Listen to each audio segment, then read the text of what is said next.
Hi children, welcome to Stella's Sweet Recipes. I'm Ms. Elizabeth. Today we are going to make eggless chocolate cupcakes. Let me show you the ingredients.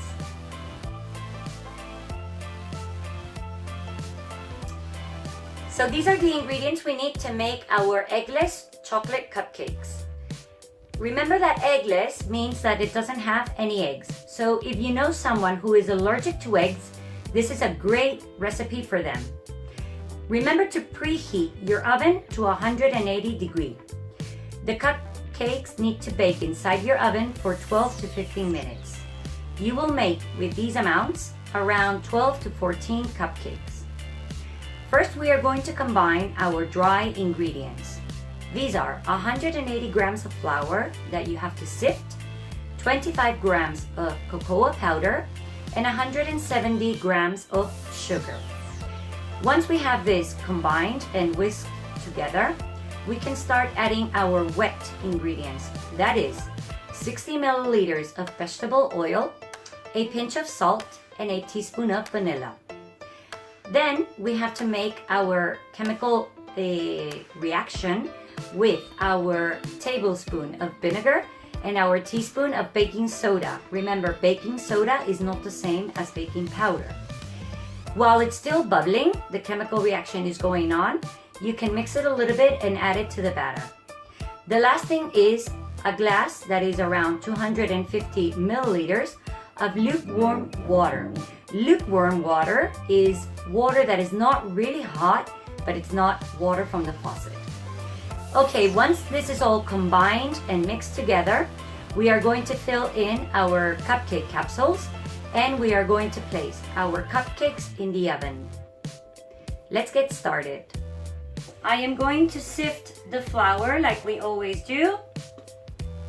I'm going to put the flour inside my sift, and in a minute I will have this ready. We are also going to pour in the sugar, and we are also going to put in our cocoa, okay, to make our delicious eggless chocolate cupcakes. So I'm going to finish sifting the flour like this. You know, you can do it with a normal sieve, or I have this special one to sift the flour. Okay, now, as I said, I'm going to put in my cocoa, and I am going to combine all these dry ingredients, okay? Just mix them. You can do it with a fork. You can mix them with a whisk, or you can just use a spatula like I am doing today. Once we have all our dry ingredients incorporated and combined, we can start adding our wet ingredients.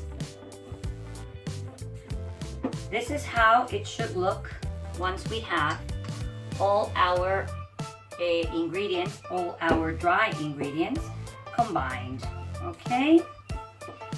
Make sure that the cocoa mixes well with the flour and the sugar. All right, now we're ready. So I am going to add a pinch of salt that I have prepared here, and a teaspoon of vanilla, and 60 milliliters of vegetable oil. So let me do this.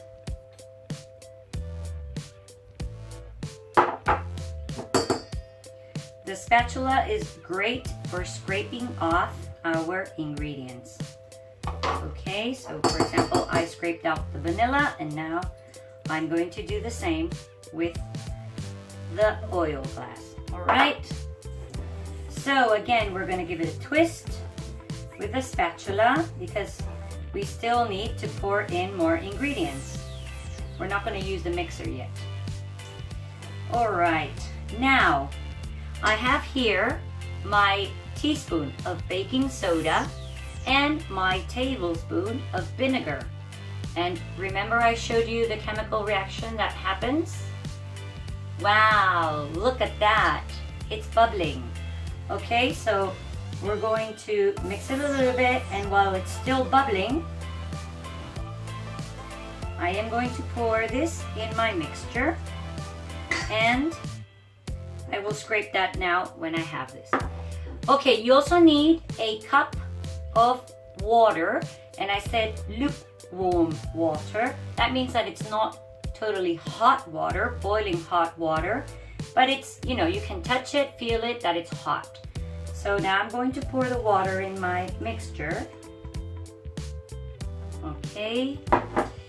And I'm going to mix a little bit with my spatula, because if I put in my hand mixer, all the water will start spreading the mixture of cocoa and flour around the kitchen. And it is important not to be messy in the kitchen, okay? So once we have combined and incorporated almost all the water and the chocolate and the flour and the sugars, okay, now yes, I am going to use my hand mixer. So just to make sure that everything gets incorporated.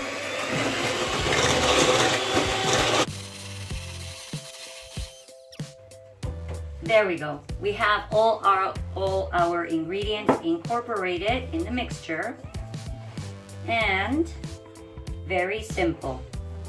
We are going to put this mix into the jar like I showed you the other day, and I am going to start filling in my capsules, my cupcake capsules, okay? So let me get this out of the way, because it's going to drip. I'm going to put that there so it drips on there.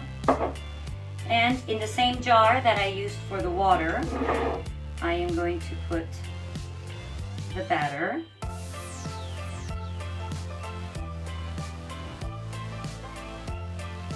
Very good.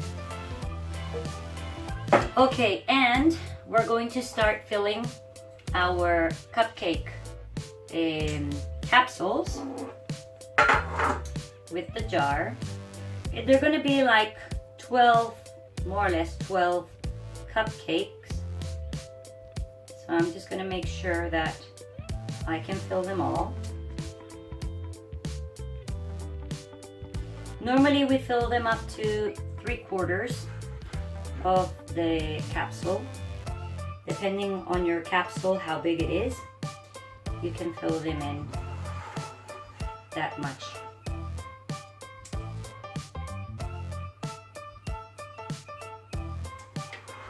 Okay, this is going to be a quick recipe. Remember, we have preheated our oven to 180 degrees. And okay, so this is my first tray of cupcakes, and I'm going now to pour the rest of the batter in the other cupcake capsules, and I will put it in the oven, and I will show you when they come out. They are delicious, very spongy, and you will see.